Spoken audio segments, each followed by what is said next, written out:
So let's get the obvious out of the way. Yes, I'm 13.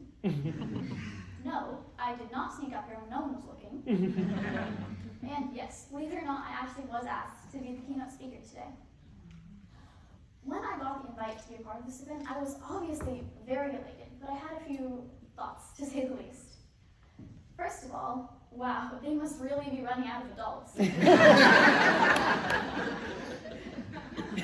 And secondly, for the purpose of full transparency, I didn't really know what a keynote speaker was, but a quick Google search solved that. So I'm here, so we know I somewhat got it right. After that, I started wondering, why me, speaking to all of you? And then I thought, why not me? Because change doesn't wait for you to be older, taller, or to have a fancier title.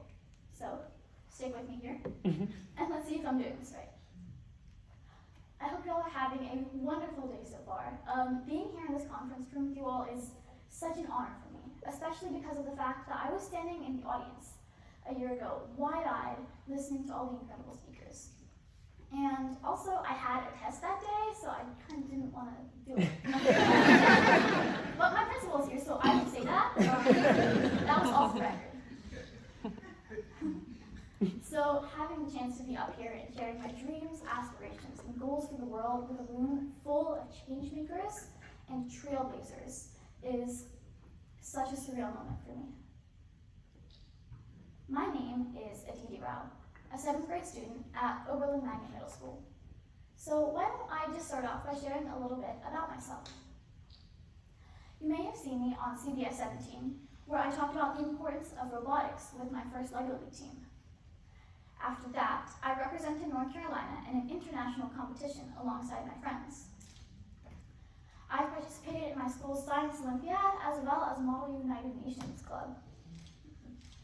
But I'm not just about STEM, I'm also a singer, artist, storyteller, and storyteller. I've received highest honors from the North Carolina Music Teachers Association for 2 years in a row, and I'm actually currently practicing for my Royal Conservatory of Music Level 5 certification. Ooh. So that's happening in a few weeks, so wish me luck.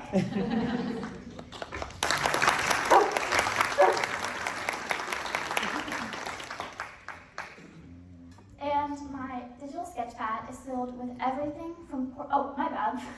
My YouTube channel has over 1,600 subscribers, and if my parents hadn't taken away my phone for 2 months, then it would have been 2,500. But shout out to my parents, by the way. Thank you for driving me. No, in all seriousness, y'all are awesome. But anyways, my digital sketchpad is filled with everything from portraits to Paris fashion runway looks. And I especially love when I get to combine my passion with social causes, such as the TEDx Youth at Chavis Way, Stories Beyond Boundaries cover art thing that I got to draw, which was such a fun opportunity. But I would have to say that the best part of my entire year was having the chance to illustrate the cover art for a book about storytelling in classrooms, which is coming out in June. A little bit more on that later. Now, y'all are probably wondering at this point, Aditi, what's with all the bragging? But to that I say, what if I told you that I navigated this journey with a unique perspective? What if I told you I'm legally blind? I saw some faces in the audience, and y'all wouldn't expect a legally blind person to be able to do all of these things due to the bias that's built into society. But buckle up, because today we're going to be going into a world where vision isn't just how you see. It's how you adapt, and it's how you conquer. So let's create a society where everyone of every ability can thrive. Now, y'all are probably tired of hearing me talk about myself, so I have a question for y'all. How would you feel if you walked into a library today and it was filled with Braille books? How would you feel if you came to this conference and I did my speech completely in sign language? Now, for a few people in the crowd today, that would be awesome. I mean, life-changing even. But probably not for you. Imagine how you'd be feeling. a little confused, a little left out, and maybe a little frustrated that the world that you are living in today isn't a world that's made for you. I mean, imagine every grocery store run, every classroom setting, and every announcement on the bus that isn't made for people like you. This is real life for over 1 billion people with significant disabilities, such as visual impairments, deafness, being on the autism spectrum, having mobility limitations, and struggling with ongoing medical disorders. But exclusion isn't just an annoyance. It's also, as Martin Luther King said, justice too long delayed is justice denied. This quote perfectly encapsulates the fact that accessibility isn't something that we should get to someday. We have to tackle it now, because every day that accessibility isn't consciously worked towards is every day where children around the world with disabilities are being told what they can and cannot do before they have the chance to find out themselves. I wanted to take you all through a few brief glimpses of my life, starting off about 6 days after I was born, where my parents were told that I would be visually impaired. Now, they didn't know what to do with this information, and they had no idea where to even start. And that is where the North Carolina Early Intervention Program came in. They ensured that I had all the emotional, physical, and mental skills to thrive in society. One example of this is my motor skills. While sighted children can use their vision to slowly develop their motor skills, I had to use physiotherapy to achieve the same results. Now, thankfully, I was actually able to adapt to my vision very well. From everything from my first baby steps to hiking state parks to trekking on glaciers. But not all parents of disabled children have the same opportunity. And that gap between what's accessible and what's available is one of the core challenges that we face. Because when support systems aren't equitable, children are being limited by their potential. Now, on to the next set of challenges, the classroom setting. I am a dual reader, which means that I use both print and Braille to get through my daily coursework. I use my magnifiers to see the board, and I use my cane and my binocular to go out in public. But ever since the pandemic, everything has been virtual. I mean, imagine having to do a drag and drop assignment blindfolded. And while most visually impaired children and adults use screen reading softwares such as JAWS, NVDA, and Chromevox, it makes it really difficult when the websites that you're using are filled with pop-up ads and random links. I heard some knowing nods. That's what happens when you gather a bunch of visually impaired people in a room. But I have a request for all the incredible people in education today. Along with everything that you do to ensure accessibility, I request you all to start testing all content for accessibility for everyone before integrating it in the classroom. This makes a monumental impact for students like me, and it allows us to focus on learning, growing, and developing alongside our peers. Now, on to most kids' favorite part of the day, PE and recess. While most kids played kickball or soccer, I was standing on the sidelines, cheering them on, because I couldn't play. And you're probably thinking, what's the big deal? I mean, you didn't get to play on the playground. But the deal is actually a lot bigger than you would think. Because while only 4% of the sighted population are diagnosed with depression, a staggering 14% of the visually impaired population is. Why, you may ask? It's because exclusion leaves lasting scars. But at least I had music. From a really young age, I was always super musically inclined. So I decided to start lessons at the ripe old age of 5. Now, I had pretty similar problems when it comes to both my vocal training and my piano lessons. I couldn't read the sheet music or the lyrics from the distance that I was sitting. To combat this problem, as for my lyrics, my teacher started drawing them pictorially. For example, let me move to the side for a second so y'all can see it. This says, spicy and sweet, it's a holiday treat. Ice and cream, it's a cookie man dream. Flat and tan, that gingerbread man.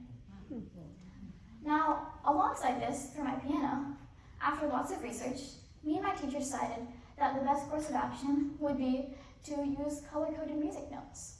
For example, C would be red, D would be orange, and E would be yellow. Next, on to people's least favorite or favorite time of their lives, depending on who you ask. It's middle school! Now, middle school definitely brought with it a noticeable shift in the ways that my peers interacted with me. Questions became more common, and they were sometimes paired with whispering or pointing. Every time I asked for large print access or presentation, or a copy of a presentation, I felt a palpable sense of judgment coming from my peers. Middle school was a time where I had to consciously rebuild my confidence and my advocacy skills and fully understand the impact that it would have on me and my future achievements. One of the more recent times that I had to advocate for myself was in my Math 1 class, where what my teacher would do is he would show us how to solve the problems on the board, and then he would hand out packets with practice problems to ensure that we knew the concept. Now, as for the board, even though I was sitting in front of the classroom, I still couldn't read what he was doing, and I felt like I couldn't ask for more because they had already given me what I originally wanted. But once I finally talked to my math teacher and my TBI, we did some research, and the school district was able to provide us with a lightweight, easy-to-use document camera that projected directly what was on the board in front of the room to my laptop screen. Along with that, as for the paper packets, my teacher tried to enlarge it for me, but even the best attempts can sometimes miss the mark. The packet was essentially unusable, and I had to connect 4 pages in just the right way to create one of the 3 or 4 pages in the packet. After I talked to my math teacher about this, he was super understanding, and we decided that the best thing to do would be for him to share all the digital copies with me so that I could enlarge and do anything I needed to fully understand the problems and the graphs. My grades actually significantly rose in basically all my classes just because I had the courage to speak up. Now, I can't help but notice. In ELA, I have to use my Kindle, VoiceStream, or Learning Ally audiobook to access my books. In math, I have to use digital copies. And in basically all my classes, I have to use a document camera. And while the school system has done a wonderful job of providing all of these things for me when I need them, I can't help but have a small challenge for the technologists in the room. Create a lightweight, easy-to-use, integratable solution that solves all of these issues for visually impaired students and people in the real world, so that we don't have to carry all of our devices as well as our schoolwork and our laptops in our backpacks.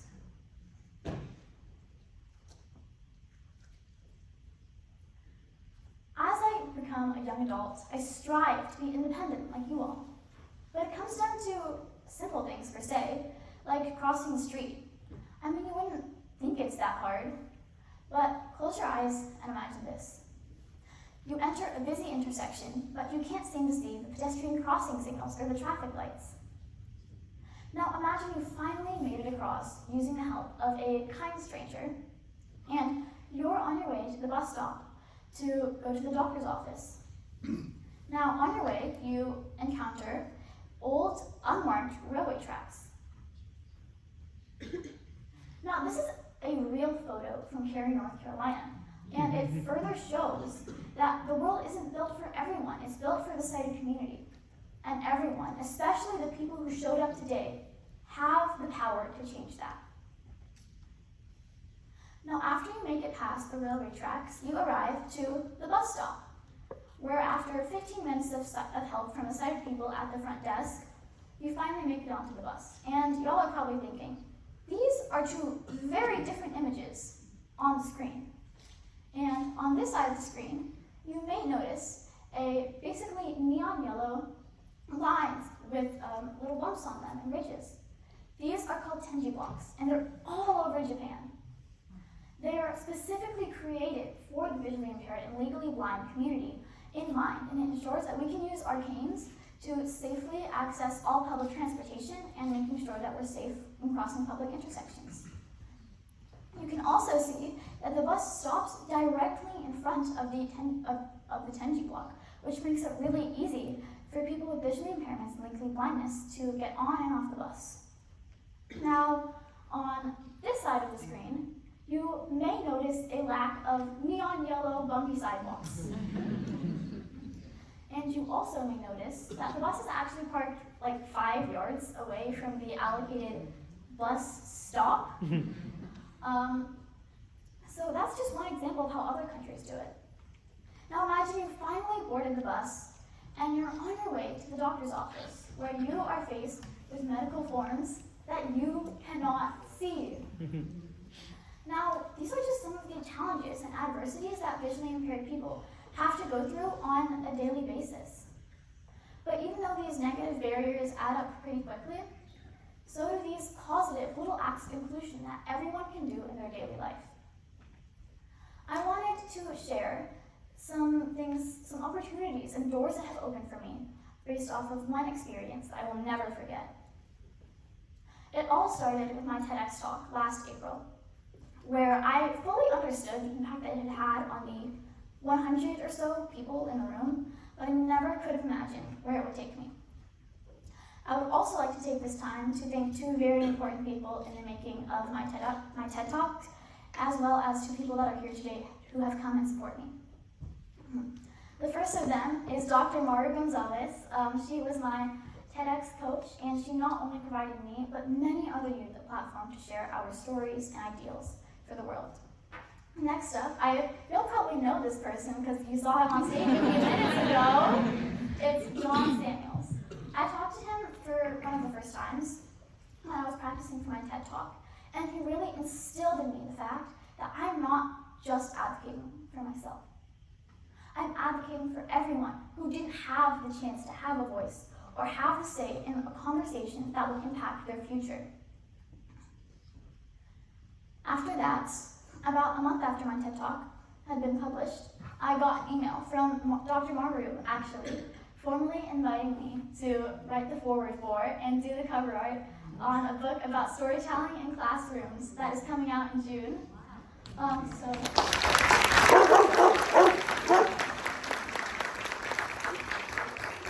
you all so much. I also just want to say that being a part of something as big as the book is such a gratifying experience, and it was so exciting, and I'm incredibly grateful to be a part of it. Now, after that, my school started having conversations. I mean, people who I've never met started coming up to me and asking me questions about my vision, completely rooted in curiosity. And if y'all have been in middle school in the past 10 years, you know how crazy that is. But anyways, we were having conversations with my peers, my teachers, my principals, thank y'all for being here by the way, and principals across the county. And that is when I knew that these conversations were leading away from awareness and towards action. Additionally, my TED Talk has been shown in multiple employee groups, ERGs, as well as the Perkins School of the Blind newsletter. After that, I got the chance to speak to my peers, my high school, I got to speak at the School of the Blind, Governor Moorhead, and I got to speak with all my visually impaired peers who were in high school and they were about to leave their mark on the world. I talked to them about the importance of public speaking and sharing your stories with the community. And while I feel that it's really important to ensure that they know this before they go out into the world, I also wanted to instill these values in the younger generation, which is why I brailled and illustrated a few braille books to hand back to my elementary school. And as Ida mentioned before, I did get the chance to moderate a panel at Lenovo with 3 incredible adults, and we talked about everything from inclusivity in the workplace to accessibility in terms of technology in the future. I would like to take this time to shout out the incredible Ida Lopez and everyone else in the product diversity offices at Lenovo and Abler for all the work that you do to consciously connect with the community.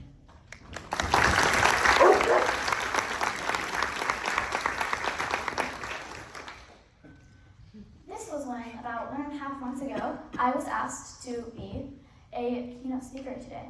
So, you obviously know how that turned out. But y'all are probably wondering, why on earth did I speed run you through the past year of my life? And to answer that, I'm going to do a little callback to the Martin Luther King Jr. quote. And this quote perfectly shows the fact. And honestly, if I hadn't had all these people from the North Carolina, from my childhood to my middle school years, I wouldn't be here today. I don't know who would be giving this talk, but it would not be me. And I am not here because the world made it easy on me. I am here because enough people cared to rebuild the pieces around my needs. So I want you all to think about those people in your life. Who are the people that raised you? I mean, who is your village and the people that's been supporting you? Because these are my village. My principals, my teachers, my music teachers, my mentors, friends, and family. And a lot of them have actually come to support me today. These people are accessibility champions, and they are the people that shed the light on the people in the shadows, and that make the world a more accessible place. So, I have another question for you. Have you ever wondered why there's only one Helen Keller, one Stephen Hawking, and one Stevie Wonder? It's not because brilliance is rare. Yes, I heard that. No, it's not. It's because of the fact that too many people are spending their lives breaking down barriers that were never supposed to be there. Now imagine something different. Imagine if 1 billion people around the world could spend their time and energy creating, innovating, and leading. I mean, imagine how many visionaries, creatives, and trailblazers we would know by name. And let's be clear, one story, one stage, and one change can make a ripple. But we don't need ripples right now. We need a wave. We need to stop accepting awareness and start demanding action. We need schools where accessibility isn't the afterthought, it's the foundation. Workplaces like Abler and Lenovo, where they don't just open doors, but they clear the paths and they invite people inside. Technology, where they don't just include us as the exception, but as the default. We need to stop waiting for the once-in-a-generation Helen Keller to beat the odds. We need to change the odds, and we need to demolish them altogether to create a world where 1 billion people don't have to spend their best energy getting through the door. So let's stop waiting for the perfect time or the best plan. Let's start with one thing, one change, and one stage. Because change doesn't start with policy, it starts with people. People like you and me in this room. People who listen, people who care, and people who act. Let's live a life of action, and let's create a world where everyone of every ability can learn, lead, and live with confidence. Because the future is inclusive, and it starts with us, right here, and right now. Thank you so much.